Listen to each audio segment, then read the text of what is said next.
ప్రాణమే పోయిన మరువకనే సాగెదను నీ సిలువ యాత్రను, మరువకనే సాగెదను నీ సిలువ యాత్రను. నీ సిలువ యాత్రనౌతలే యేసయ్యా, నీ సిలువ వార్తనౌతలే.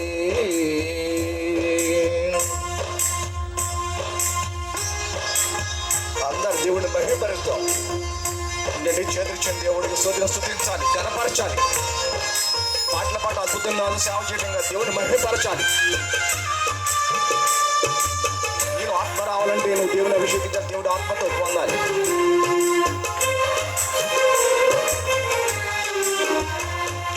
బంధువులే నన్ను వెలివేసిన, ఆత్మీయులే నన్ను అపహాస్యము చేసిన, బంధువులే నన్ను వెలివేసిన, ఆత్మీయులే నన్ను అపహాస్యం చేసిన, లోకమంత ఏకమై రాళ్లతో నన్ను కొట్టిన, లోకమంత ఏకమై రాళ్లతో నన్ను కొట్టిన, నీ సిలువ యాత్రనౌతలే.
విశ్వవిఖ్యాతుడా నా యేసయ్యా, నా నిత్యారాధన నీకే యేసయ్యా. విశ్వవిఖ్యాతుడా నా యేసయ్యా, నా నిత్యారాధన నీకే యేసయ్యా. జీవాక్షేత్రమా, నడిపించే మిత్రమా, విడిపోని బంధమా, తోడున్న స్నేహమా.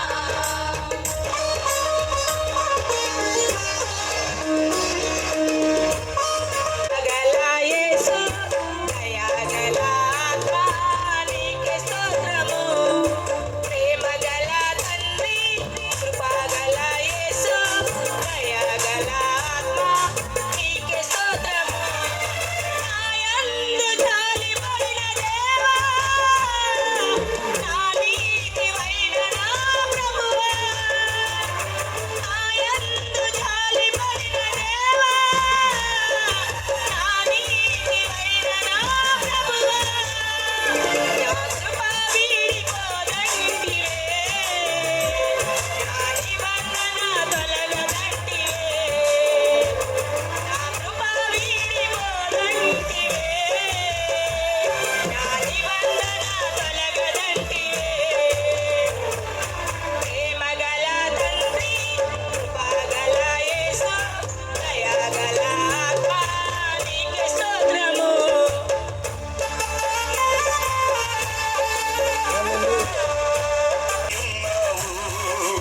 రాజా బాగుగా ఎరిగి ఉన్నావు, నన్ను చూచువాడా, నిత్యం కాచువాడా. అందరూ చప్పట్లు దేవుని నామాన్ని మహిమపరుద్దాం. ఎవరెవరితో కూర్చోవద్దు. చప్పట్లు కొడదాం. పరిశుద్ధాత్ముడు మనలో సంచారం చేస్తున్న శుభవేళ.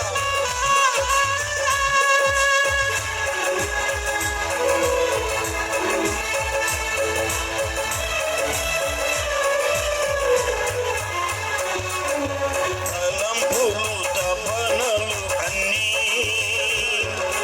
అన్నీయు ఎరిగి ఉన్నావు,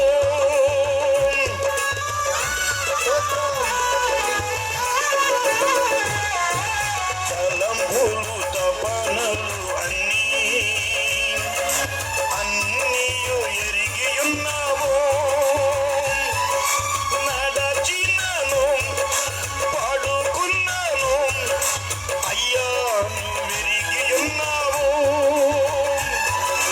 నడచినను పడుకున్నాను, అయ్యా నువ్వెరిగి ఉన్నావు. ధన్యవాదం యేసు రాజా, ధన్యవాదం యేసు రాజా, నన్ను చూచువాడా, నిత్యం కాచువాడా. జీవంగా చప్పట్లు చేసి ఆయన పరవశించే శుభవేళ. హృదయాంతరంగంలో నుంచి దేవుని స్తుతిస్తూ ఉండగా ఆయన మనతో ఆనందపడే వేళ. స్తోత్రం. మనల్ని చూస్తూ ఇక్కడికి దిగి వచ్చే శుభవేళ. వెనుకను ముందును కప్పి చుట్టూ నన్ను ఆవరించావు.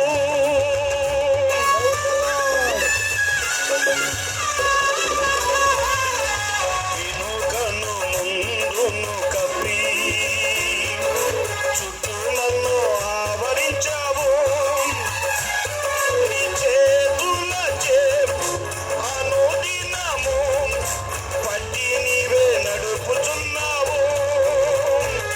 నీ చేతులచే అనుదినము పట్టి నీవే నడుపుచున్నావు. ధన్యవాదం యేసు రాజా, ధన్యవాదం యేసు రాజా, నన్ను చూచువాడా,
పాట పాడి దేవుని మహిమ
మీరు ఆదేశించినందుకు నీకు వందనాలు. ఎవరు కూడా అయోగ్యులు మేము కాదు కానీ ప్రభువా, నీ మాట చొప్పున ఎప్పటికప్పుడు ప్రభువా మమ్మల్ని మేము సరిచేసుకుంటూ మా విధేయతలను ప్రభువా నా తండ్రి మేము సరిచేసుకునే వారంగా ఉండడానికి కృపను అనుగ్రహిస్తున్నందుకు వందనాలు ప్రభువా. అయా ఇప్పటి వరకు నా తండ్రి పాటలతో మీరు మహిమ పొందారని మేము నమ్ముచున్నాం ప్రభువా. అలాగే తండ్రి నీ దేవుని ప్రభువా నీ దైవదాసులను ప్రభు మా మధ్యకి తీసుకొచ్చినందుకు వందనాలు. అయా ఇదిగో ప్రభువా కాళ్ళ కలిదిండి కైకులూరు ఆ పరిసర ప్రాంతాలు రాష్ట్ర నలుమూలల ప్రభువా నీ దేవజల ప్రభా నీ కుమారుడు వాడబడుతున్నాడని అందుని బట్టి నీ స్తుతిస్తున్నాం ప్రభువా. క్షేమంగా మా మధ్యకి తీసుకొచ్చినందుకు నీకు వందనాలు. మీరు ఏం మాట్లాడై ఉన్నారో ప్రభువా నీ బిడ్డ ద్వారా మీరు మాట్లాడండి, నోటి బోరగా వాడుకోండి ప్రభువా. అయ్యా ఇదిగో ప్రభువా గంభీరమైన వర్తమానాన్ని మీరు అందించండి. మా హృదయాలను సరిచేసుకుని కుటుంబాలను సరిదిద్దుకునే కృపను మీరు మాకు అనుగ్రహించమని అడుగుతున్నాను ప్రభువా. ఈ ప్రాంగణం చుట్టూ మీ కంచి వేయండి, అగ్ని దూతలు కావలిగా ఉంచమని అడుగుతున్నాను ప్రభువా. ఇంకెవరైతే ప్రభువా రావాల్సి ఉన్నారో ప్రతి బిడ్డను ఎలవేసి మీరు తీసుకురండి ప్రభువా. ప్రయాణాల్లో ఉన్న ప్రతి బిడ్డను ప్రభువా మీ రక్షణ కంచెను వేయమని అడుగుతున్నాను ప్రభువా. అయ్యా నీ బిడ్డ నిలబడుతుండగా ప్రభా నీ ఏడంతల ఆత్మాభిషేకం ఆ బిడ్డ మీద కుమ్మరించి మహిమ పొందమని ఆది నుంచి అంతం వరకు మీరే ఉండి నిలబడి ప్రభువా మీరే మహిమ ఘనత ప్రభావాలు పొందుకోమని మా ప్రియ రక్షకుడైన యేసుక్రీస్తు వారి ప్రశస్తమైన నామం పేరట అడిగి వేడుకుంటున్నాం తండ్రి, ఆమేన్. మన రక్షకుడైన యేసుక్రీస్తు నామములో ఈ స్థలములో చేరి ఉన్న దేవుని బిడ్డలైన మీ అందరికీ నా కుటుంబ పక్షంగా, సహవాస పక్షంగా మీ అందరికీ నా హృదయపూర్వకమైన వందనాలండి. ప్రియులరా, మరి నా చెల్లెలు కుమార్తె శాంతి ఉంది కదా, అమ్మాయి వివాహానికి నేను ఈ ప్రాంతానికి వచ్చాను. తర్వాత మన గ్రామస్తులందరూ కలిసి మా ప్రాంతానికి వచ్చారు. అక్కడ మనకి పరిచయాలు ఏర్పడ్డాయి. మరి నేను ఇక్కడికి రావడానికి దేవుడే కృప చూపించాడు అనుకుంటున్నాను. నేను ఆ వివాహంలో గ్రీటింగ్స్ని తెలియచేశాను. మరి ఆ రోజు సంఘ గురువులు వారు, సిఆర్ గారు, పెద్దలు, యవనస్తులు చాలామంది ఆ రోజు నాకు పరిచయం అయ్యారు. కనుక ఈరోజు ఇక్కడికి రావడానికి ప్రభు కృప చూపించారు. మరి నేను కూడా సంఘాన్ని బట్టి, గ్రామాన్ని బట్టి ఇక్కడ జరుగుతున్న కార్యక్రమాలన్నీ కూడా చూసి నేను నా ఆత్మలో ప్రభుని ఎంతగానో స్తుతిస్తున్నాను. నాకు అర్థమైంది, భక్తి కలిగిన గ్రామం. ఈ గ్రామంలో ప్రార్థన పరులు ఉన్నారు. దేవుని యొక్క భయం గ్రామంలో ఉంది. గ్రామం యొక్క, సంఘం యొక్క పరిస్థితిని బట్టి నేను ప్రభుని స్తుతిస్తున్నాను. మీలాంటి భక్తి కలిగిన ప్రజల మధ్యకు ప్రభు నన్ను నడిపించాడని నేను చాలా సంతోషిస్తున్నాను. మరి ఇప్పటి వరకు మీరు పాడిన పాటలు నన్ను బాగా ఆకర్షించినాయి. వినేటప్పుడు సంతోషం వేరండి. ఆ పాటలు హృదయాన్ని తాకినప్పుడు ఆ అనుభూతి వేరు.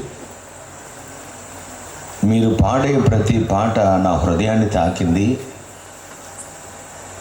ఆ పాటల ద్వారా నా హృదయం సంతోషించింది. ఆనందంలో భాషా బిందువులు కూడా వచ్చినాయండి. మంచి మంచి పాటలు పాడారు. అలాగే సంఘాన్ని నడిపిస్తున్నటువంటి సహోదరులు ఈ రాత్రి సభకు అధ్యక్షులుగా ఉన్నారు కదా, థ్యాంక్ యూ బ్రదర్. చాలా మంచిగా కార్యక్రమాలు చేస్తున్నారు.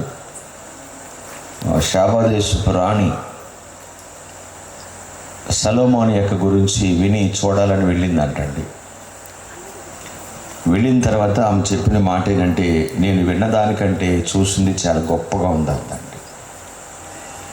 కనుక చాలా ప్రాంతానికి వెళతాం, చాలా రాష్ట్రాలు తిరుగుతాం, కానీ ఎందుకో మన గ్రామం ఇక్కడ జరుగుతున్నటువంటి కార్యక్రమాల్లో నా హృదయం చాలా సంతోషిస్తూ ఉంది.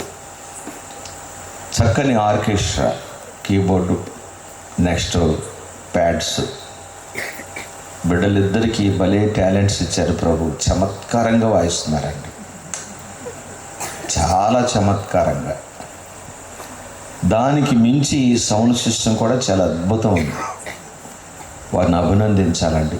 మేము ఎక్కడికి వెళ్ళినా ముందు ఆ రెండు చూసుకుంటాను నేను.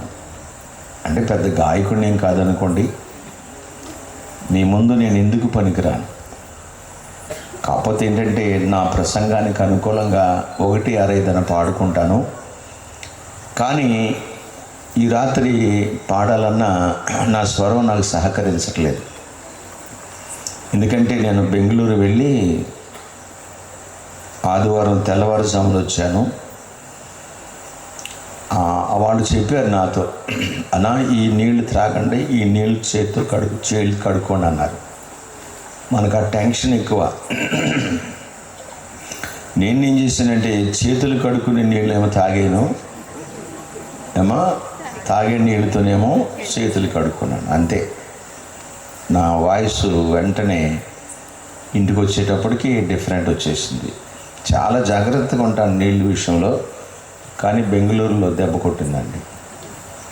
కనుక మరి నా స్వరం మీకు అర్థం కాకపోయినా సాధ్యమైనంత వరకు మీ అందరికీ నా స్వరం అర్థమయ్యేటట్లునే మాట్లాడతాను.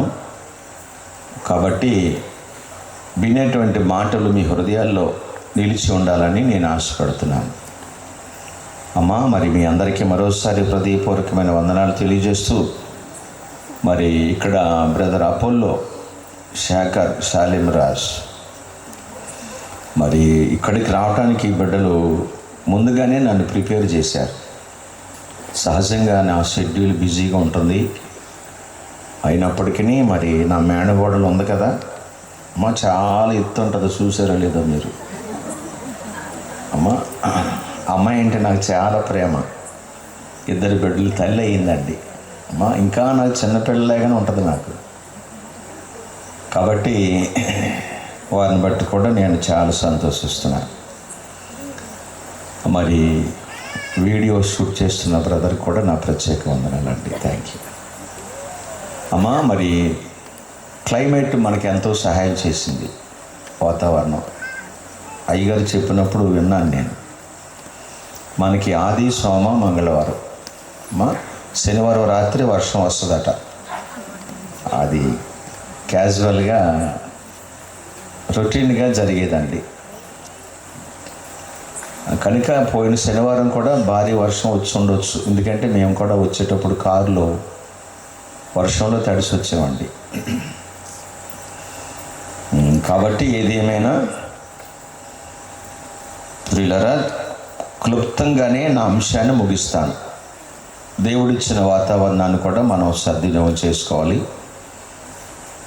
సేవకుల యొక్క సదస్సులో అనుభవం కలిగిన పెద్దలు కొన్ని విషయాలు చెబుతూ ఉంటారు. మేము దాటిని చాలా ఫాలో అవుతాను నేను. ఒకసారి సేవకుల సదస్సులో స్వర్గీయ ఏడి శిఖమణి గారి గురించి తెలియని వారు ఎవరు లేరు, మంచి దైవజనులు. వారు ఒక మాట చెప్పారు. సేవకులకి అనుభవంతో చెప్తున్నాను, మీరు ప్రసంగాలు చేసేటప్పుడు మునం మునం మునం మునం మునం గట్టి. ఈ మాట మరోసారి, స్వస్థత ముఖ్యమా, రక్షణ ముఖ్యమా? ఇప్పుడు చెప్పండి, ఎవరు ముఖ్యమో? రక్షణే ముఖ్యం. స్వస్థత అనేది రావచ్చు, మానవచ్చు. కానీ అందరినీ స్వస్థపరుస్తాను అని అంటలేదు ప్రభు. నీ విశ్వాసమే నిన్ను స్వస్థపరచును అన్నాడు. కానీ రక్షణ మాత్రం అందరికీ ఇస్తానన్నాడండి. కనుక ఇలాంటి సువార్త వినబడాలి, గ్రామానికి సేవకులు రావాలి.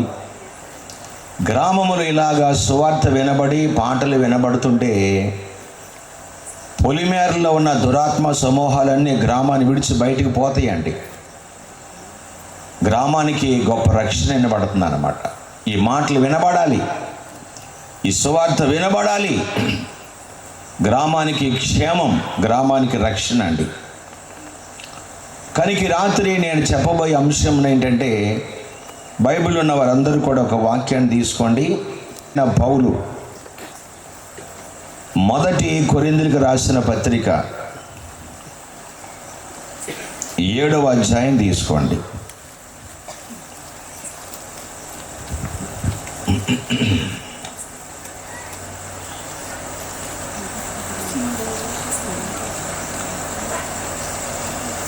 ఏడవ అధ్యాయంలో నుంచి నేను చదువుతాను. 16వ వచనాన్ని చదువుతున్నాను. ఓ స్త్రీ, నీ భర్తను రక్షించదో లేదో నీకేమి తెలియను? ఓ పురుషుడా, నీ భార్యను రక్షించదో లేదో నీకేమీ తెలియను.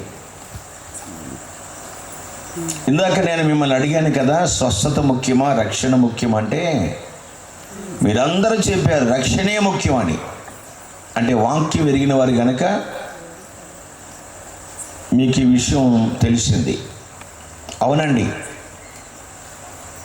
ఒకడు లోకమంతా సంపాదించుకుని వాడి ప్రాణాన్ని పోగొట్టుకుంటే వాడికి ఏమీ ప్రయోజనం? కనుక ఇక్కడ వ్రాయబడిన మాటలో, ఓ స్త్రీ, నీ భర్తను రక్షించదవో లేదో నీకేమి తెలియను?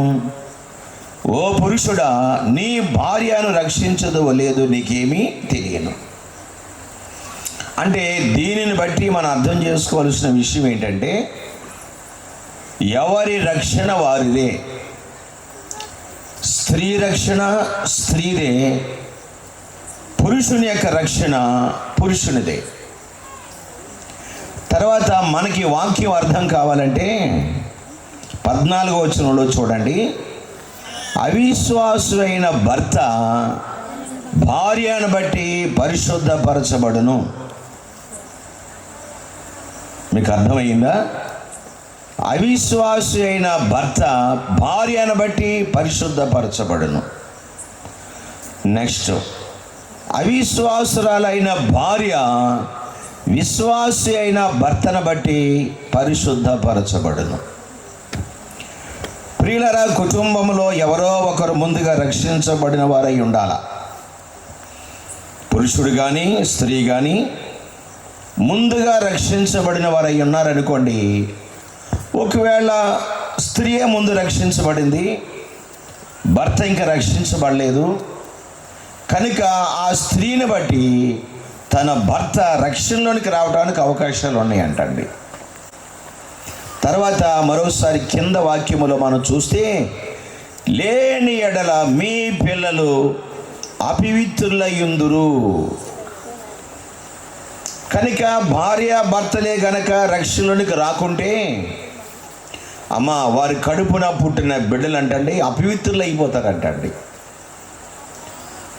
కనుక కుటుంబానికి రక్షణ లేదు. కనుక ఇంత ప్రయాసతో గ్రామంలో సువార్త సభలు ఏర్పాటు చేసి సేవకులను పిలిపించి ఇంత ఖర్చుతో సభలు ఏర్పాటు చేస్తున్నారనంటే ఏదో ప్రతి సంవత్సరం జరిపించాలన్న ఆలోచనతో కాదు, లేక ధనాన్ని ఖర్చు పెట్టి ఏదో గొప్పగా సభలు ఏర్పాటు చేసుకున్నాం అని చెప్పుకోవటానికి కాదండి. ఏది ఏమైనా కుటుంబాల్లో రక్షణ కావాలి.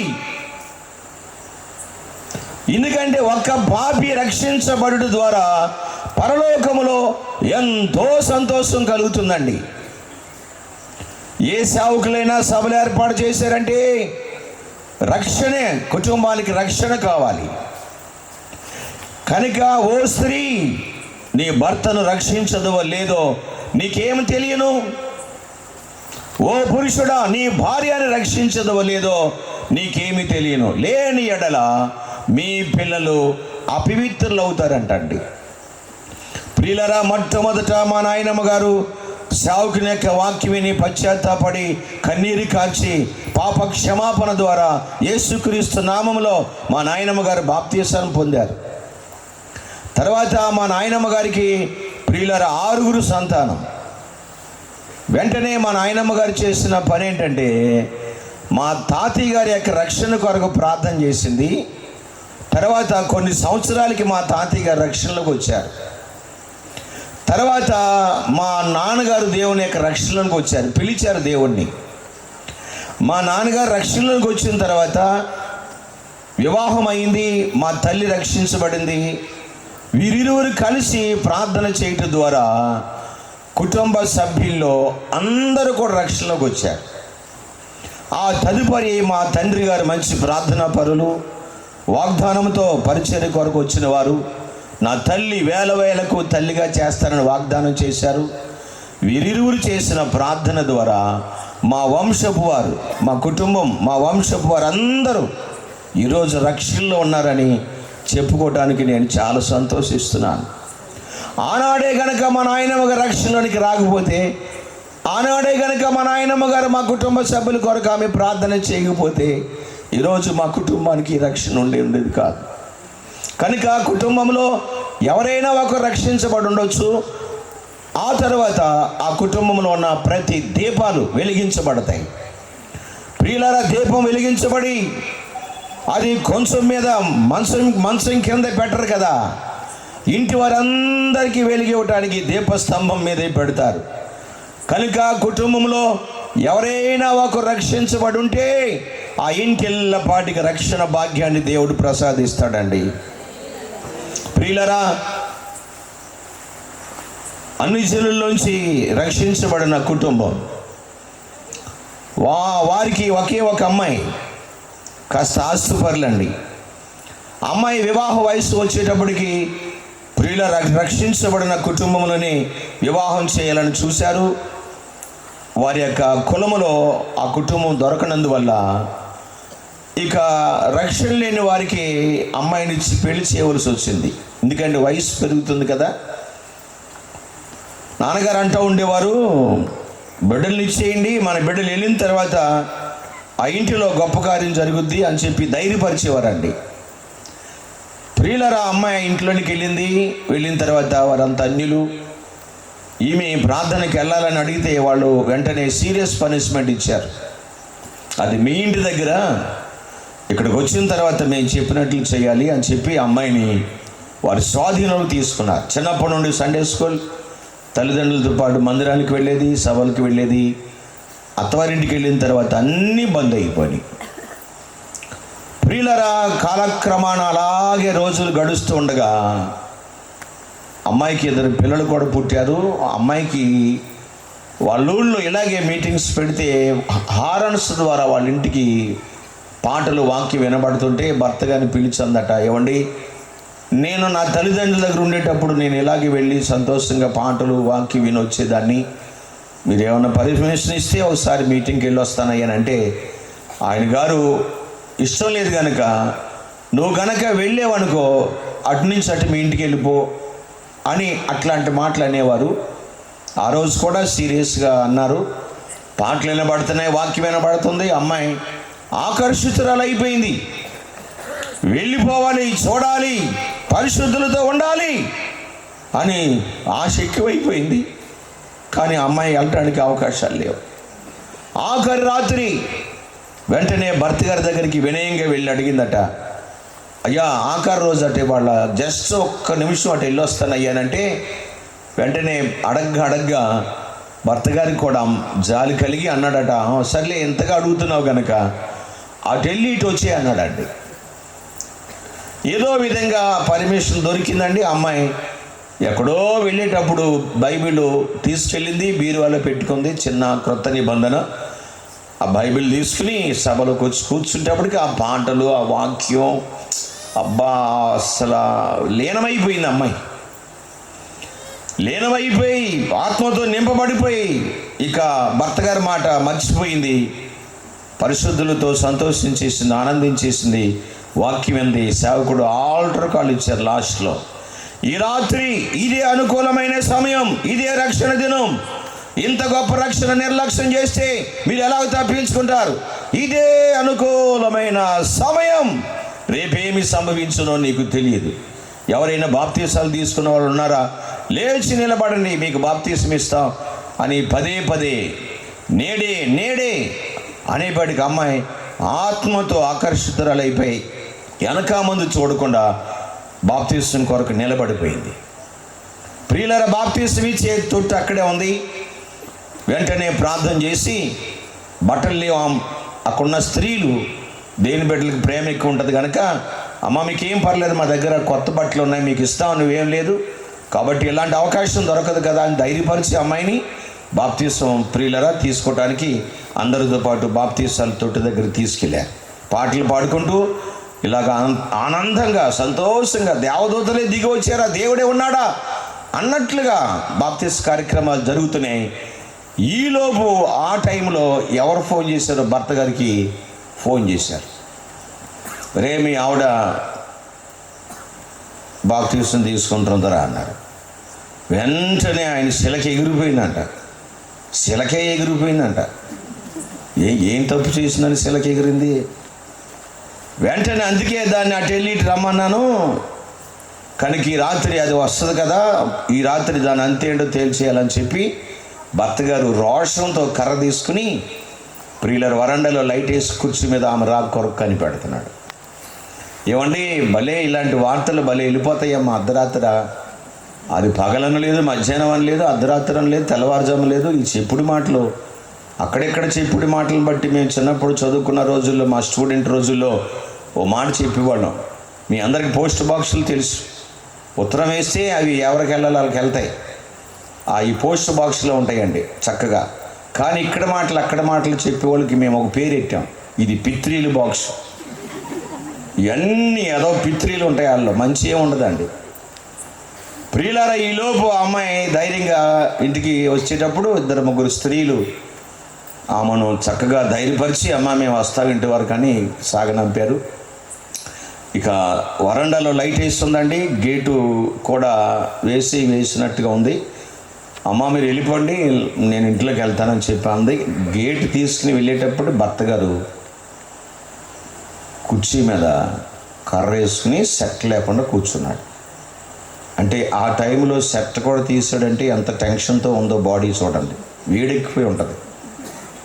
శిలువను గురించిన వార్త నశించే వారికి ఎరుక. వెంటనే ప్రియులరా ఆమె ప్రార్థన చేసుకుందంట, ప్రభువా మా ఆయన గారు అటు వెళ్ళి రమ్మంటే నేను శాంతం బాప్టిజం తీసుకెళ్తున్నాను తండ్రి, ఆయన నన్ను ఏం అడుగుతారు? పరిశుద్ధాత్ముడా, మరి నేను కాదయ్యా మాట్లాడేది, నాలో నుండి మీరే మాట్లాడండి. చంపేస్తాడేమో, చంపేస్తే నేను దేవుని రాజ్యానికి వెళ్తాను, రక్షించబడ్డాను కదా, చావు అనేది ఎప్పుడైనా ఉంది అని అమ్మాయి ధైర్యంగా, లోపల భయమన్నా ధైర్యంగా వెళ్ళి నిలబడేటప్పటికి ఆయన వెంటనే కర్ర ఇలా పైకెత్తి దబేలు కొట్టాడండి. వెంటనే స్టోన్ పగిలిపోయిందంట. ఆ దెబ్బ బుర్ర మీద పడాల, అక్కడ వేసాడండి. అమ్మ చాలామంది నేను చచ్చిపోతాను అంటారు. దేని కొరకమ్మా చచ్చిపోయేదా?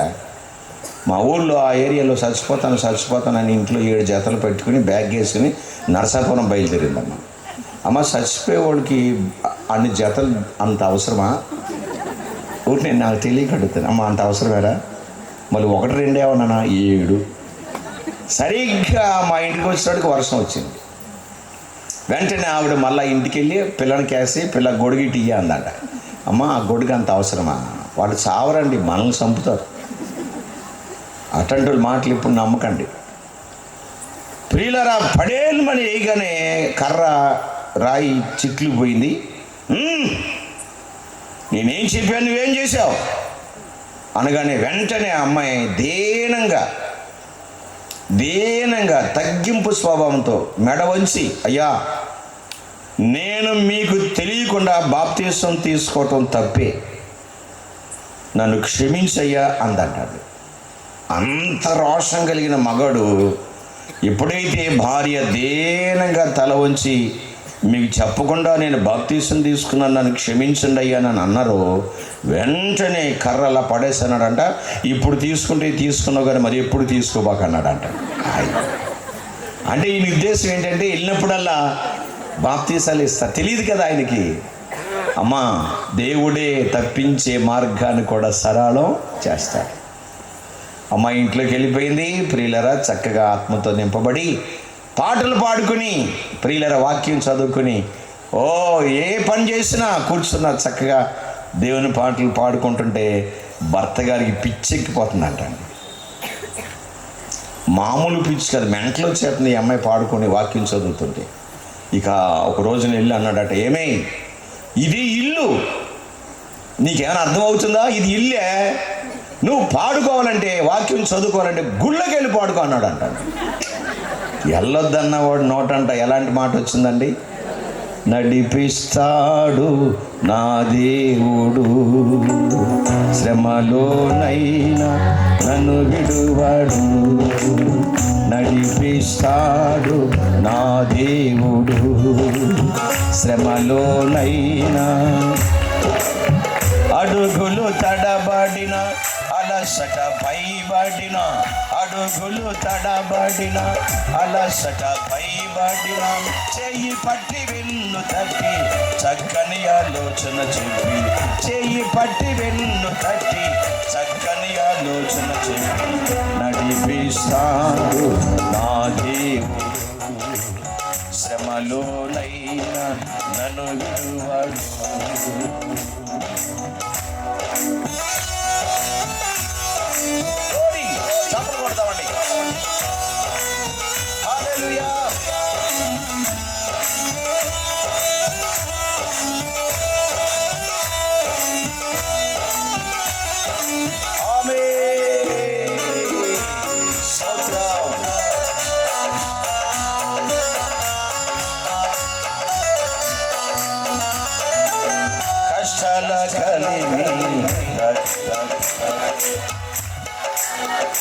Yes.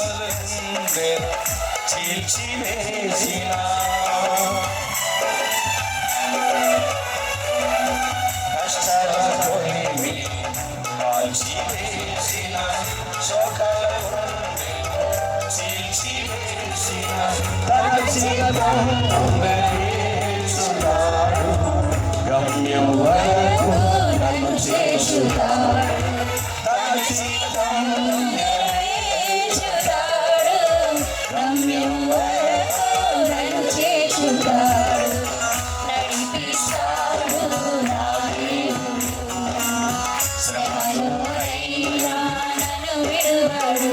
శనివారం ఉపవాస ప్రార్థనకి వెంటనే సార్ మీరు అన్నట్టు ఇక్కడ ఏం గోల్ చేయని ఇంట్లో నేను పాడుకొని నేను ప్రార్థన చేసుకుని గుళ్ళోంచి వస్తానని చెప్పి బాయ్ టాటా జాగ్రత్తగా ఉండమని చెప్పి గుళ్ళోకి వెళ్ళిపోయింది. స్తోత్రం చెప్పండి అందరూ. మరోసారి గట్టిగా స్తోత్రం చెప్పాలి. చప్పలు కొట్టండి ఒకసారి. నాకు డౌటు, మీరు భోంచేసి వచ్చారమ్మా, కూటమైనా భోంచేస్తారా? అందుకే నేను ఇంత సురుగ్గా ఉన్నారండి. భోంచేస్తుంటే ఇంత సురుగ్గా ఉండేవారు కాదు. అమ్మాయి శనివారం ఉపవాస ప్రార్థనలో మందిరంలోకి వెళ్ళిపోయి పరిశుద్ధులతో చక్కగా ఆరాధన చేసుకుని పాటలు చేసుకుని ప్రార్థన చేసుకుని అమ్మాయి ఇంటికి వెళ్ళే లోపు జరిగిన అద్భుతమైన ప్రక్రియ ఏంటంటే, ఆయన గారు బెడ్రూమ్లో పడుకున్నారండి. వెంటనే 3 దెయ్యాలు ఆయన మీద పడ్డాయంట. అమ్మా, దేవుడు మంచి దేవుడు అండి. అల్లా ఇచ్చాహాయ్ అన్నాడంట ఒక ఆయన. అల్లా ఇచ్చాహాయ్, దేవుడు మంచివాడు. ఓ గాడ్ ఈజ్ గుడ్. అవును, కర్త నల్లవా. ఎలాగైనా దేవుడు మంచోడు, మంచోడే. ఈ మంచి భలే అద్భుతమైన పాటలు వస్తున్నాయి, రకరకాలైన పాటలు, రకరకాలైన ఛాయలండి. అద్భుతంగా ఒక పాట మీద ఒక పాట, ఒక పాట మించి ఒక పాట అండి. ప్రియులారా, వెంటనే కాలింగ్ బెల్ నొక్కగానే ఆ దయ్యాలు ఆయన మీద నుంచి వెళ్ళిపోయి తుల్లిపడి లేచాడు. గడగడ వణుకుపోతున్నాడు. దయ్యాలు ఆయన మీద పడిపోయి అర్థమైపోయింది. వెంటనే వెళ్ళి తలుపు తీశాడు. చెమటలు పట్టేసినాయి. కంగారుగా ఉన్నాడు. ఏంటండి అంత కంగారుగా ఉన్నారు, ఏంటి చెమటలు పెట్టినాయి ఏంటనంటే, ఏమే నువ్వు వెళ్ళావా, నేను పడుకున్నానా, 3 దయ్యాలు వచ్చి పడ్డాయా, లెగాలనుకుంటున్నాను అవి లేవనెత్తలేదు, మాట్లాడాలనుకుంటున్నాను నన్ను మాట్లాడనెత్తలేదు, నువ్వు బెల్ల కొట్టినాకే వెళ్ళి ఈసారి నువ్వు వెళ్ళినప్పుడు నన్ను కూడా తీసుకెళ్ళిపోయినాడు అంట. మరి ఓ స్త్రీ, ఓ స్త్రీ, నీ భర్తను రక్షించదో లేదో నీకేం తెలియదు. ప్రియులరా, సేవలో 43 సంవత్సరాలు నా అనుభవం. నేను స్టూడెంట్గా ఉన్నప్పుడే జ్యేష్ఠ కుమారుణ్ణి మా నాయనమ్మ గారు ఊరికి పరిచర్యకి వెళ్ళాను. నేను ఉండేది కాళ్ళ ఎడవెళ్ళి, మా జన్మస్థలం చిన్న పల్లెటూరు అండి. అక్కడి నుంచి వచ్చాం సేవ కొరకు. ఆ తర్వాత మట్టగుంట అని ఒక చిన్న విలేజ్ ఉంది. ఆ ప్రాంతంలో నేను నడిచి పరిచర్యకి వెళ్ళాను. నాన్నగారు వెళ్ళమంటే వెళ్ళాను. అప్పటికి ఇంకా నా చదువు పూర్తి కాలేదు. నేను ఆంధ్ర యూనివర్సిటీలో WMA చేశాను. వివాహమైంది. నా భార్య MAMED హై స్కూల్ టీచర్. దేవుడు నాకు 2 బిడ్డల్ని ఇచ్చారు. మరి బాబుకి వివాహం చేశాం. బాబుకి అమ్మాయి పుట్టింది. మరి అమ్మాయికి కూడా వివాహం చేసాం. అల్లుడి గారు అమ్మాయి బెంగళూరులో ఉద్యోగాలు చేసుకుంటున్నారు. మరి ఇలా పరిచర్లో వెళుతున్నప్పుడు ఓ మాస్టర్ గారి ఇంట్లో నాకు షెల్టర్ ఇచ్చారు. శనివారం ఉపవాస ప్రార్థనకి రమ్మంటే వెళ్ళాను నేను. అక్కడ ఒక విశ్వాస ఇంట్లో చిన్న చుట్టింట్లో ప్రార్థన పెట్టారు. ఒక 10 మందో 9 వచ్చారు అక్కడికి. నేను వాక్యం చెబుతున్నాను అక్కడ ఆ ఇంట్లో. అంటే తెలిసి తెలియని వయసు, మంచి యవన ప్రాయంలో ఉన్నానేమో. ఇక పాటలు మరి ఎలా పాడుతున్నానంటే అలా పాడేస్తున్నాను, వాకింగ్ కూడా అలా చెప్తున్నానంటే అలా చెప్తున్నాను. ఈలోపు ఒక ఆయన ఆ గుమ్మం ముందుకు వచ్చి ఇలా కత్తి నా వైపు చూపించాడు. అమ్మ ఎగిరెగిరి పడిన నేను ఆ కత్తి చూడగానే బీపీ డౌన్ అయిపోయింది. అంటే నేను వెంటనే ఇల్లు చూసుకున్నాను. అదే ఇంట్లో మొదటికి వెళ్తాం. ఆ ఇంటికి ఒకే గుమ్మం తప్ప దొడ్డు గుమ్మం లేదు, చిన్న చుట్టిల్లు. అక్కడ టీచర్ గారు మాస్టర్ అక్కడ ఉన్నారు. వాడు కత్తి నాకే చూపిస్తున్నాడు తప్ప నాకు కనబడుతుంది, కానీ ఈ తమ్ముడికి కనబడలేదు. వెంటనే మాస్టర్ బయట గుమ్మం దగ్గర కూర్చున్నారు. వాక్యం చెప్పేవాడిని బయటికి పంపండి, ఈ రాత్రి ఆయన నరికేస్తే నా ఇంటికి పట్టిన పీడ పోద్దన్నాడు. ఈ మాట నాకు వినబడింది. దీంట్రా నన్ను నరికితే ఆయన ఇంటికి పట్టిన పీడ పోవటం ఏంటో, అసలు ఆ ఇల్లు ఏంటో వాకిలేంటో, ఆయన గుమ్మం కూడా నేను ఎప్పుడు వెళ్ళలేదు కదా, నా మీద పగబట్టాడు ఏంటి అని నాకు టెన్షన్ పెరిగిపోయి అప్పుడు అద్భుతమైన పాట పాడుతున్నాను. ఇశ్రాయేలీయోలంతా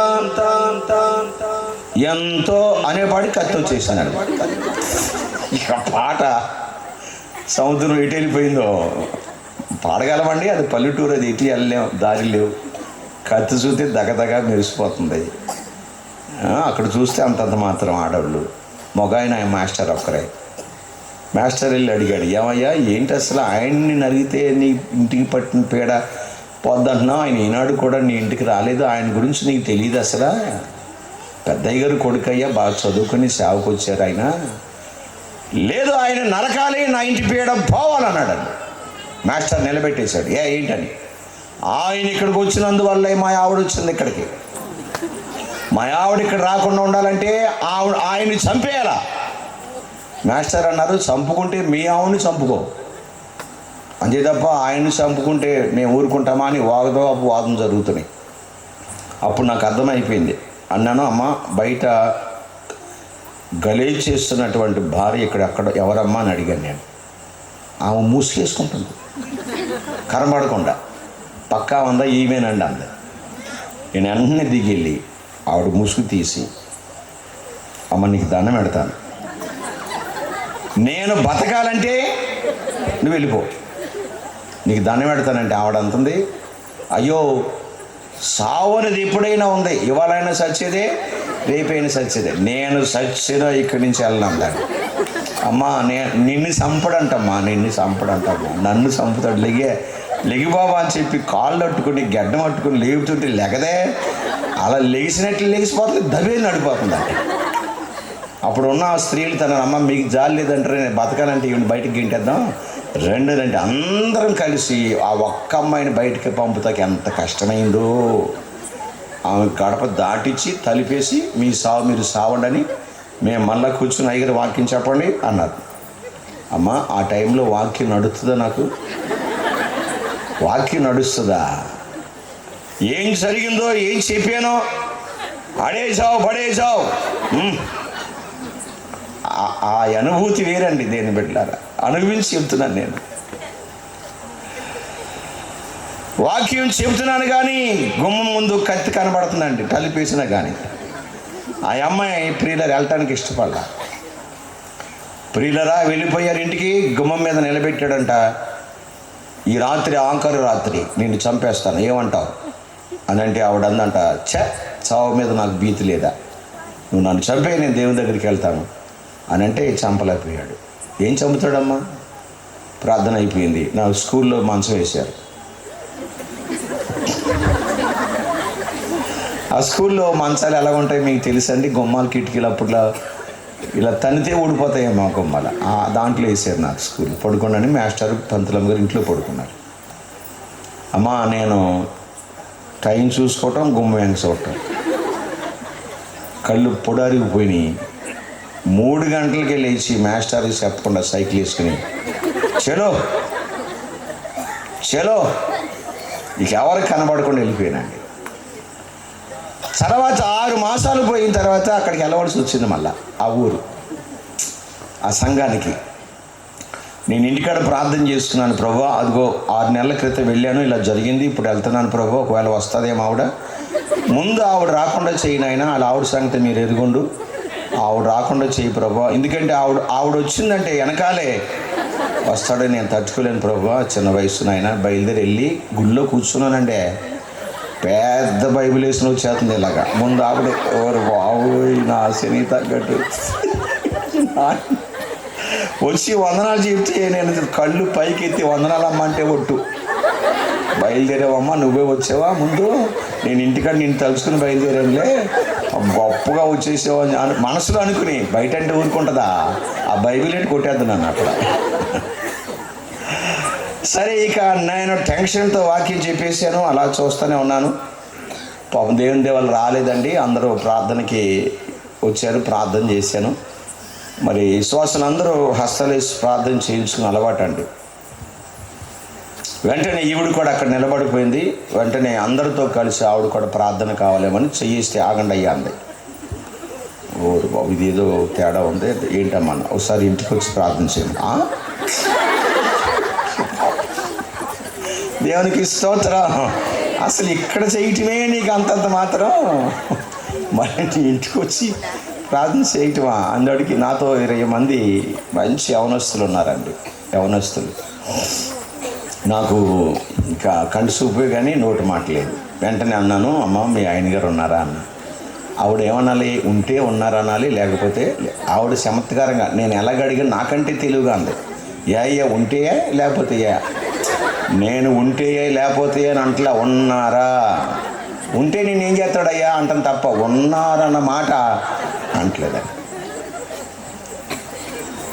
వెంటనే 20 మంది అన్నారు. సరే అయ్యా, మనం వెళ్ళకపోతే మళ్ళీ ఊరంతా గాలి చేస్తుంది, మా ఇంటికి రాలేదని. పోన్లే అయ్యా వెళ్దాం అంతే. సరే ప్రార్థన చేసుకుని వెళ్ళేవండి. వెళ్ళేటప్పుడు అడిగిన అమ్మ అసలు ఏంటి కారణం అంటే, మా అమ్మాయికి పెళ్లి చేసాం కదండి, అత్తోరింటికి పంపుతున్నాం, మీరు ప్రార్థన చేయాలి, అమ్మాయిని పంపాలి. ఓహో, కావుళ్ళన్నీ రెడీ అయిపోయినాయా? అన్నీ రెడీ అయిపోయినాయండి, మొత్తం రెడీ చేసేసాం, మీరు ప్రార్థన చేయటమే కావుళ్ళు ఎత్తడం అన్నారు. అంటే నేను వెళ్ళకపోతే కావుళ్ళు ఎత్తుకోరా అన్నాను. అదేంటండి మీరు ప్రార్థన చేయాలండి. వెళ్ళాం. సరిగ్గా పచ్చని తోరణాలు కట్టిన ఆ పందిరిలో నొలక మంచం మీద లుంగి కట్టుకుని సొక్కాయ లేకుండా కూర్చున్నాడండి. బాబోయ్, అంటే ఎలాగుందంటే ఇన్ని గుండులురా నువ్వు నా ఇంటికి వస్తానికి.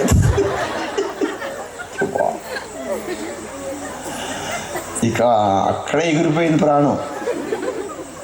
మా వాళ్ళు నన్ను ముందెట్టారు. పోనీ అయ్యగారు మీరు వెనకాల ఉండండి, మీరు బతికితే 10 మందికి సేవ చేస్తారు. వాళ్ళ తెలివిగా నన్ను ముందెట్టారండి.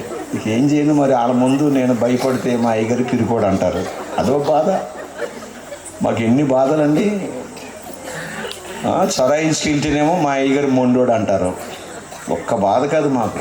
అలాగే తల ఉంచుకుని గొర్రెపిల్లలాగా వెళ్ళిపోయి ఆయన మా వెనకాల చూస్తుంటే అన్నాను, అమ్మ అదిగో రా ఇక్కడ ప్రార్థన చేసేద్దాం పందిరిలో అంటే నుంచుని మేము అలాగా చేతులు కట్టేసాం. దయగల తండ్రి స్తోత్రం ఆయన అనబోతున్నాం. అయ్యో పందిట్లో కాదు, ఇంట్లోకి వచ్చేయి మాది.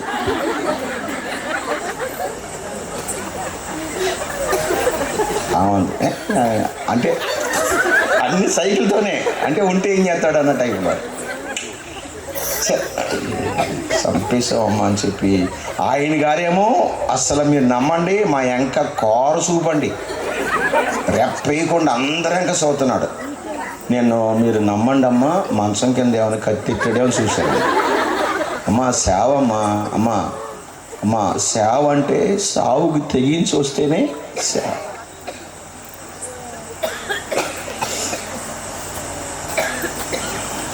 వెళ్ళాం.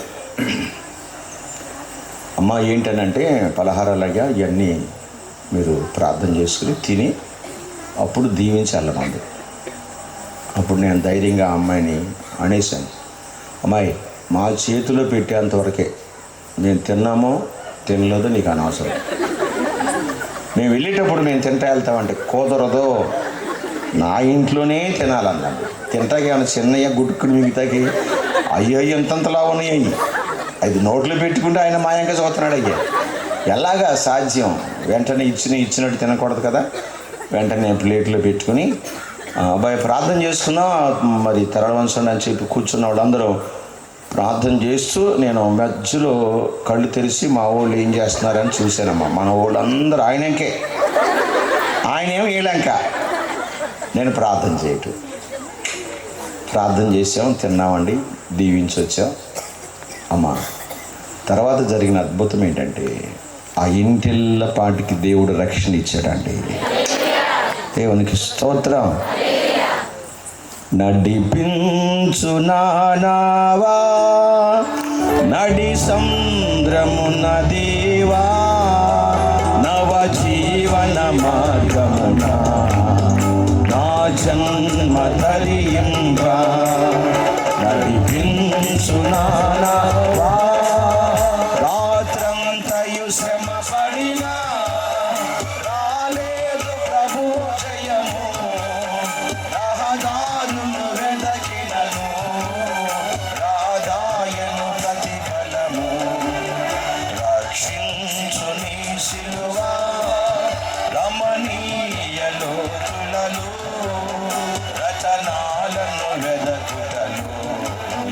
రాజులు నా పడవా నడిపించు నానావా నడి సంద్రముల దేవా, నవ జీవన మార్గమున నా జన్మ తరింపా. నడిపించు నానావా లోతైన జలములలో లోతున వినబడు స్వరమా. లోబడుటకు నేర్పించి లోభంబులు సవరించి లోనున్న ఈవులలో లోటైన నా బ్రతుకు లోపించని ఆత్మనగా లోకేశ చేయుమయా. నడిపించు నానావా నడి సముద్రమున దేవా, నవ జీవన మార్గమున నా జన్మ తరింపా. నడిపించు నానావా ఆత్మార్పణ చేయకయే ఆశించి నీ కలిమి. అహమును ప్రేమించుచుని అరచితి ప్రభుని కలిమి. ఆశా నిరాశాయే ఆవేద నిధురాయే ఆధ్యాత్మిక లేమికని అల్లాడిన వలలో. నడిపించు నానావా నడి సంద్రమున దేవా, నవ జీవన మార్గమున నా జన్మ తరింపా. నడిపించు నానావా. హల్లెలూయా. ఆదికాండము 7వ అధ్యాయంలో మన పితరుడైన నోవాహు గారి గురించి ప్రియులరా ఒక విషయం మనం బైబిల్లోంచి నేర్చుకుందాం. ఆదికాండము 7వ అధ్యాయం మొదటి మాటలో, యెహోవా ఈ తరములో నీవే నా ఎదుట నీతిమంతుడవైయుండుట చూచితిని గనుక నీవును నీ ఇంటి వారు వాడలో ప్రవేశించుడి. ఆహా ప్రియులారా, ఇక్కడ వాక్యం మనం చదివితే దీన్ని ఏమంటారంటే కుటుంబ రక్షణ. ప్రియులారా, యజమానుడు భార్య వారికి ఇచ్చిన బిడ్డలు కుటుంబం అంతా రక్షించబడింది అనుకోండి, కుటుంబ రక్షణ. కనుక దేవుడు నోవాహుతో చెప్తున్నాడు, నీవును నీ ఇంటి వారు వాడలో ప్రవేశించండి. ప్రియులరా, దేవుడు ఏ విధంగా నోవాహు గారితో మాట్లాడారో ఆ ప్రకారంగానే నోవాహు గారు తన ఇంటి వారి యొక్క రక్షణ కొరకై ఒక అద్భుతమైన పని చేశారండి. చూడండి వాక్య భాగంలో హెబ్రీయులకు రాసిన పత్రిక 11వ అధ్యాయం 7వ వాక్యములో చూస్తే, విశ్వాసమును బట్టి నోవాహు అది వరకు చూడని సంగతులను గూర్చి దేవుని చేత హెచ్చరించబడి భయభక్తులు గలవాడై తన ఇంటి వారి యొక్క రక్షణ కొరకు ఒక ఓడను సిద్ధము చేసెను. బిడ్డలారా, ఈ రాత్రి మీకు నేను చెప్పబోయేటువంటి అద్భుతమైన మాట ఏంటంటే, నీ కుటుంబానికి రక్షణ కావాలి. అందుకే నేను నిలబడగానే స్వస్థత ముఖ్యమా రక్షణ ముఖ్యం అనగానే మీరందరూ ఏమన్నారంటే రక్షణే ముఖ్యం అన్నారు. నీ కుటుంబానికి రక్షణ వచ్చిందా? నీ యజమానులు రక్షణలో ఉన్నారా? నీ బిడ్డలు రక్షణలో ఉన్నారా? ఈ రాత్రి నీ కుటుంబ పరిస్థితి ఏంటి అనే విషయాన్ని మనం ఆలోచిస్తే ఖచ్చితంగా నోవాహు యొక్క కుటుంబం ఓడలో ఏ విధంగా భద్రపరచబడ్డారో రాబోయే ఉగ్రత నుండి తప్పించబడాలంటే నీ ఇంటికి ఏం కావాలంటే రక్షణ కావాలి. నీ ఇంటికి రక్షణ కావాలండి. దేవుని సేవకులం గనక ఆయా ప్రాంతానికి వెళ్తాం, ఎంతోమందిని చూస్తాం, ఎన్నో సంఘాలకు వెళ్తాం. మా నోటంట వచ్చే మాట ఏంటంటే, అయ్యా నీ ఇంటిలపాటి రక్షణలోకి వచ్చారా, మీ ఇంటిలపాటి రక్షణలో ఉన్నారా అనే మాట అడగటం నాకు అలవాటు అయిపోయింది. ప్రియులారా, ఒకసారి నా పర్సనల్ పని మీద బ్యాంక్ ఆఫీసర్ గారి దగ్గరికి వెళ్ళాను. ఉదయాన్నే రమ్మని చెప్పారు, వెళ్ళాను. వెళ్ళగానే ఇంట్లో ఉన్నారు ఆయన. వెంటనే పిల్లలు, భార్య, పలానా ఫిలిప్ గారు వచ్చారు అనగానే లోపల రమ్మని చెప్పి అన్నారు. లోపలికి వెళ్ళాను. ఎంతో మర్యాదగా నన్ను ఆహ్వానించారు. వెంటనే షేక్ హ్యాండ్ తీసుకున్నాం, చక్కగా కూర్చున్నాం. నాకు చేయవలసిన మర్యాదలన్నీ చేసేశారు. ప్రియులరా, నా పని కూడా వారితో చెప్పాను. దానిదేముంది సార్, ఖచ్చితంగా చేసి పెడతానని మాట ఇచ్చారు. అక్కడితో నేను వచ్చి ఉంటే మరి నా పరిస్థితి ఎలాగుండునో నా అంతరాత్మలో ఒక మాట పదే పదే ఆయనతో చెప్పాలని నా హృదయం ప్రేరేపణ వచ్చేసిందండి. వెంటనే నిలబడి ఒక మాట అన్నాను నేను, సార్ మీకు అన్ని దేవుడు ఇచ్చాడు, మంచి ఉద్యోగం, మంచి బిల్డింగ్, మంచి కుటుంబం, చక్కని వసతులు, దేవుడు మీకు అన్నీ సమృద్ధిగా ఇచ్చాడు. సార్ మీరు రక్షించబడితే ఎంత బాగుంటుంది అని అడిగానండి. అంతే. వెంటనే కూర్చున్న ఆయన ఆ పాటని బర్రమని లెగిసిపోయాడండి. లెగిసిపోయి అనరాని మాట ఒకటి అనేశారు, బోధకులైన మీకు ఎక్స్ట్రాలు ఎక్కువ అన్నారండి. బా, నా మొఖం ఇంత అయిపోయింది. ఎందుకన్నానా, అనకపోయినా బాగుండు, వీడికి కోపం వచ్చింది, రేపు మళ్ళీ బ్యాంకులో నా పని అవుతుంది అవదో, చేస్తాడో చేయరో అని ఆలోచనలోకి వెళ్ళిపోతే నా మనసాక్షి అంటుంది, ఏం తప్పు మాట్లాడావు, ఏం మాట్లాడావు? మారు మనస్సు పొందితే బాగుంటుందండి, కుటుంబానికి రక్షణ వస్తుంది అన్నావు, అంతే కదా, అంతకు మించి ఇంకా ఆయన గాయపరిచే మాట ఏం కాదే అని నా మనసాక్షి నన్ను ధైర్యపరుస్తుంది. అమ్మ, చాలామంది రకరకాలైన మనస్తత్వాలు కలిగిన మనుషులను చూస్తాం. ఏడి సిక్కమణి గారు, నేను జంగారెడ్డిగూడెంలో వెళుతూ ఆయన టీచర్గా పనిచేస్తున్నటువంటి రోజుల్లో సుబ్బారావు గారు అని ఒక ఆయన స్టూడెంట్ ఉన్నప్పుడు పెళ్ళయింది, బిడ్డలు. మేము రోడ్డు మీద నుంచి నడిచి వస్తున్నాం. ఈలోపు ఆయన తాగి తూలుతూ ఎక్కడ పడిపోతాడో అన్నట్టుగా బ్యాలెన్స్ మీద నడుచుకుంటూ వస్తున్నాడు. బాగా ఫుల్ అయిపోయాడు. స్టూడెంట్స్ కనుక స్వతంత్రంగా సిక్కమణి గారు, రే రే రే సుబ్బారావు, ఏంట్రా ఈ బతికేంట్రా, నీ పిల్లలేంటి, భార్య ఏంటి, అసలు ఏంట్రిదా ఇది జీవితం ఏంట్రా, ఏదైనా జరిగితే నీ భార్య బిడ్డల సంగతి ఏంట్రా అని అనేసారండి. అప్పుడు దాకా బ్యాలెన్స్ మీద స్ప్రింగ్ యాక్ట్ చేసిన ఆయన డైరెక్ట్గా నిలబడిపోయి ఆయన వైపు చూడకుండా నా వెనక చూసి, అమ్మ పైనుంచి కింద చూసి అన్నాడు, అందుకే నాకు బోధకులు అంటే మంట అన్నాడు. ఆయనేమో బోధకులు మీకు ఎగస్ట్రాలు ఎక్కువ అన్నాడు. అందరితో అనిపించుకుంటే మా బతుకు. ఈయనేమో బోధకులు అంటే మాకు మంట. ఇగో బాబు, నేనేమనలేదు, నేను అన్నది మీ గురువు గారు ఆయన ఎంక చూశాను అంటే ఆయన ఎంక చోట్ల నా ఎంక చూసి మాట్లాడతాడు. సిక్కమణి గారు కల్పించుకుని, ఏరా మంట ఏంటి, మనిషి చెప్తే నీకేమైనా బాధ ఉందా, మంట ఏంటి అంటే ఆయన మాకు ఇద్దరికి వాక్యం చెప్పాడు. మీకు తెలియదేమో, బైబిల్లో రాయబడిన మాట, నరులారా తిరిగి రండి అన్నాడు దేవుడు. మీరేంటి తిరగొద్దు అన్నారేంటి? బ్రదర్, బెత్తరపోయామండి. అసలు కంటి చూపిగా నోటంట అస్సలు బెత్తరపోయాం. మరి సిక్కమణి గారు మంచి వాక్చాతుర్యం కలిగిన ఆయన కదా, మంచి మాస్టర్ ఆయన.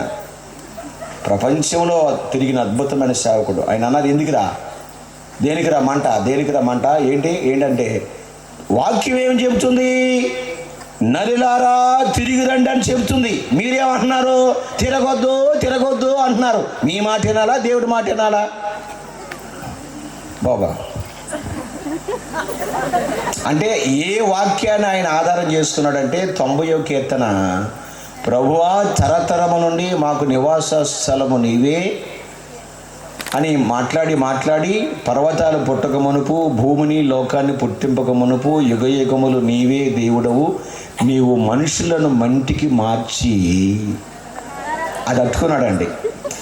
ఇది నరిలారా అంటే ఎవరు వాక్యాలు వాళ్ళకు ఉన్నాయండి. అయ్యో వాక్యం దేవుడు మాట్లాడాడు, విధేయులుగా ఉందాం, తగ్గించుకుందాం, వాక్యం ద్వారా జీవితాన్ని సరి చేసుకుందాం అనే మాట లేవు. వింటాం, దొలపరుచుకుంటాం, వెళ్ళిపోవటం అంతే. అపోస్తలుడు వాక్యం బోధిస్తుండగా పొడవబడిన వారై పశ్చాత్తాపడి కన్నీరు కార్చి ఏడ్చి ప్రార్థన చేసేవారండి. ప్రియులరా, నా చిన్నతనంలో వాక్యాలు బోధించి ఆఖరిలో సేవకులు నడిపిస్తే చేతులేసి హస్తనిక్షేపణ చేసి సభలోకి వెళితే జనం గావురుమని పశ్చాత్తాపడి కన్నీరు కార్చి సభంతా కన్నీరు మున్నీరు అయిపోయేదండి.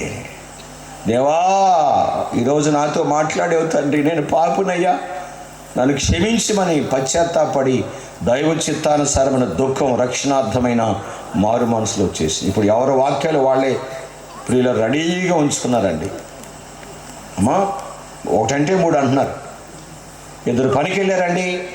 ఒక ఆయన క్యారేజీలో సద్దన్నం గెంజేసి పెట్టింది అలా ఆవిడ. ఇంకొక భార్య రాత్రి మిగిలిపోయిన ఆ మాంసం కూర వేడి చేసి పెట్టింది. కింద మజ్జిగ గంజేసి తిన్నాడు, కింద ఉన్నాడు, మాంసం ఆయన పైన ఉన్నాడు. పైరు గాలికి మూత తీయగానే ఆడికి వెళ్ళింది వాసన. ఎలాగైనా వాసన రాగానే ఎవరికైనా ఆశపడుతుంది కదా. అప్పుడు కింద ఉన్నవాడు, ఎరా కొంచెం కూర ఉంటే ఏరా అంటే ఈడమ్మా కోట్స్లో మాట్లాడుతున్నారు. వాక్యములు ఇలాగుంది, నిన్ను వలె నీ పొరుగు వారిని ప్రేమించమని అన్నాడంట. ఆడు తక్కువడా, ఆడన్నాడంటే ఈ సంగతి నీకు తెలవదేమో, నీ పొరుగు వారిని దేనిని ఇయ్యే జనాలు ఇయ్యే నేర్చుకున్నారండి. కనుక నోవాహు తన ఇంటి వారి రక్షణ కొరకై వాడను సిద్ధపరుచుకున్నాడండి. అమ్మా, 2వ రాకడ దినాలు ఆసన్నమైనవి. రాకడికి సూచనలు ఏంటని అడిగారు శిష్యులు, చెప్పారు. అక్కడక్కడ కరువులు, అక్కడక్కడ భూకంపాలు, యుద్ధాలు, రాజ్యం మీదకి రాజ్యం, జనం పైన జనం, ఇవి సూచనలు అని చెప్పారు ప్రభువారు. జరుగుతుంది. 2వ రాకడ ఆసన్నమైందండి. సిలువలో వేలాడుతున్న దొంగ, కుడి ప్రక్కన దొంగ ప్రభుని తిడుతున్నాడండి. ఎడం ప్రక్కన దొంగ తిడుతుంటే కుడి ప్రక్కన దొంగ కల్పించుకుని, ఓయి ఎందుకు నువ్వు దేవుని తిడుతున్నావు, ఈ శిక్షకు మనం పాత్రులం, ఆ శిక్షకు ఆయన పాత్రుడు కాడు అని ప్రభు వైపు చూసి ఒక మాట అన్నాడు. తండ్రి, నీకు ఒక రాజ్యం ఉంది, నీ రాజ్యంతో వచ్చినప్పుడు నన్ను జ్ఞాపం చేసుకోమన్నాడు. ప్రభు ఒక మాట చెప్పాడు, నేడే నీవు నాతో పరదేశంలో ఉండు అన్నాడు. ప్రభువారు వెళుతూ ఆఖరి క్షణంలో కూడా ఒక ఆత్మను ప్రభువు తీసుకెళ్ళిపోయారండి. ఆయన రక్షకుడిగా ఈ లోకానికి వచ్చారు.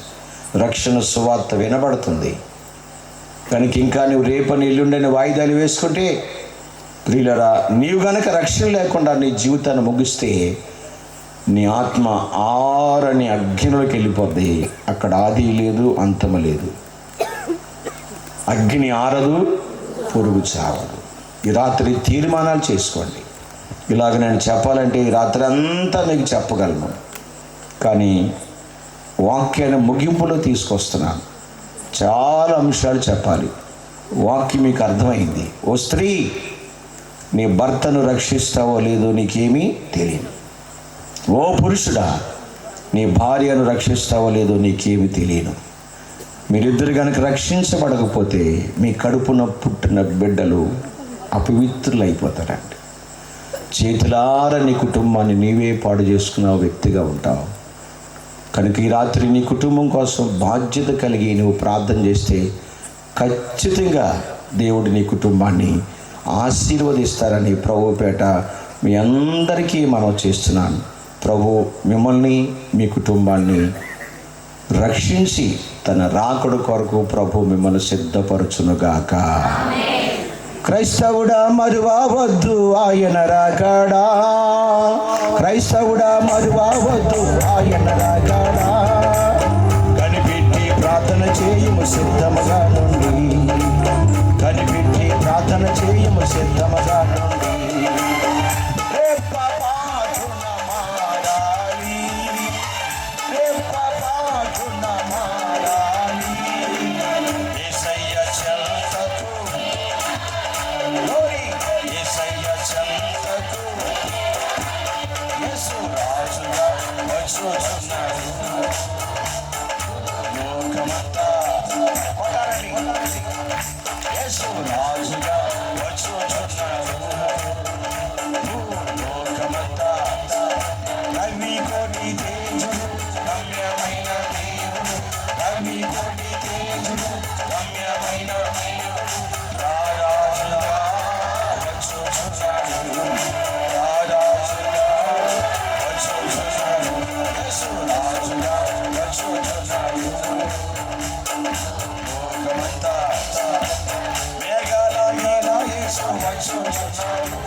శబ్దాలు రావాలి.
మార్చివేసిన మా ప్రభువు రాజా రాజా రాజా రాజాది రాజువు నీవు దేవా దేవా దేవా దేవాది దేవుడవు రాజా రాజా రాజా రాజాది రాజువు నీవు దేవా దేవా దేవా దేవాది దేవుడవు నిత్యము స్తుతించిన నీ రుణము తీర్చలేను సమస్తము నీకిచ్చిన నీ త్యాగము మరువలేను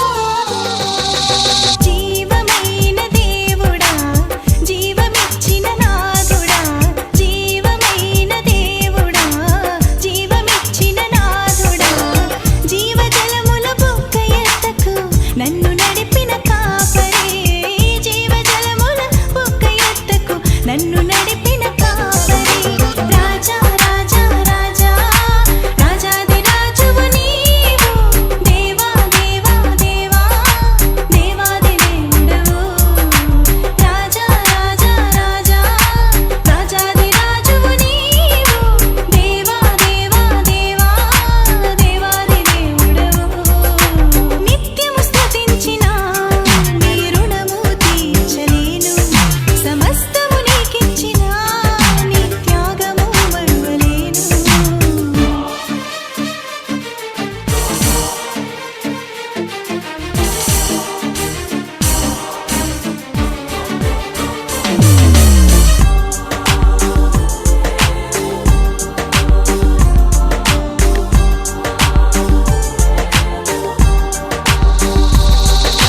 మార్పులేని దేవుడా మాకు సరిపోయినవాడా మార్పులేని దేవుడా మాకు సరిపోయినవాడా మాటతోనే సృష్టినంతా కలుగజేసిన పూజ్యుడా మాటతోనే సృష్టినంతా కలుగజేసిన పూజ్యుడా రాజా రాజా రాజా రాజాది రాజువు నీవు పరిశుద్ధుడైన మా దేవా మీకు స్తోత్రాలు వందనాలు ప్రభా.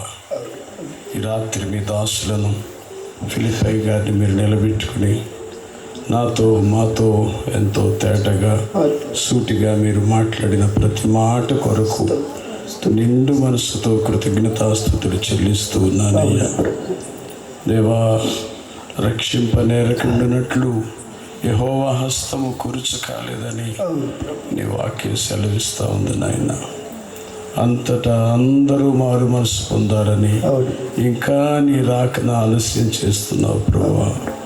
నాయన, ఈ రాత్రి నీ వాక్యం ఉన్న బిడ్డలను దర్శించండి.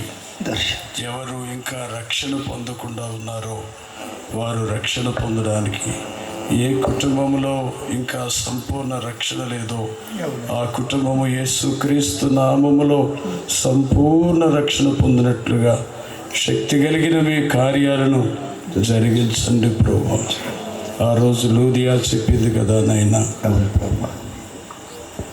ప్రభువా, నేను దేవుని యందు విశ్వాసము గలదానని మీరు ఎంచితే నా ఇంటికి రండని నీ భక్తులను వేడుకుంది కదా నాయన. అట్టి రీతిలో ప్రభువా, కుటుంబం అంతటిని రక్షించుకున్నాము అనేటువంటి ధైర్యము కలిగినటువంటి ఆ విశ్వాసములోకి నీ పిల్లలమైన మమ్మల్ని అందరినీ నడిపించండి. ఇంత ప్రయాసతో భారముతో మీ దాసుడు చేస్తున్నటువంటి పనిని ప్రభువా మీరు బహుగా ఆశీర్వదించండి. ఈ రాత్రి కూడికలో పాల్గొన్న ప్రతి ఒక్కరూ మీ దీవెన చేత నింపబడి వెళ్ళడానికి సహాయం చేయండి. వర్తమానం అందించిన మీ దాసులను మీరు అభిషేకించండి, మీ ఆత్మతో నింపండి. పలు స్థలాల్లో మీ మహిమార్థమై మీ దాసులను మీరు వాడుకోండి నాయన. తిరిగి రేపు రాత్రికి కూడా జరగనున్న సభను మరింత ఆశీర్వాదకరంగా జరిగించండి. ప్రత్యేకంగా తమ్ముడు సాల్మన్, తన కుటుంబము, తనకు సహకరిస్తున్న ప్రతి ఒక్కరూ కూడా దీవించబడినట్లుగా సహాయం చేయండి. ఈ పరిచర్యను ఇంకా శాఖోపశాఖలుగా మీరు విస్తరింప చేయండి నాయన. యేసునామమున ప్రార్థిస్తున్నాను తండ్రి. యేసుక్రీస్తు కృపయు పరిశుద్ధాత్మని యొక్క అన్యోన్య సహకారం చేరి ఉన్న మనకును సకల పరిశుద్ధులకును ఆయన రాకడ కొరకు ఎదురు చూస్తున్న వారందరికీ గ్రామస్తులకు సంఘానికి ప్రభు యొక్క సన్నిధి సదాకాలము తోడై నడిపించునుగాక. ఆమేన్. ఆమేన్. ఆమేన్.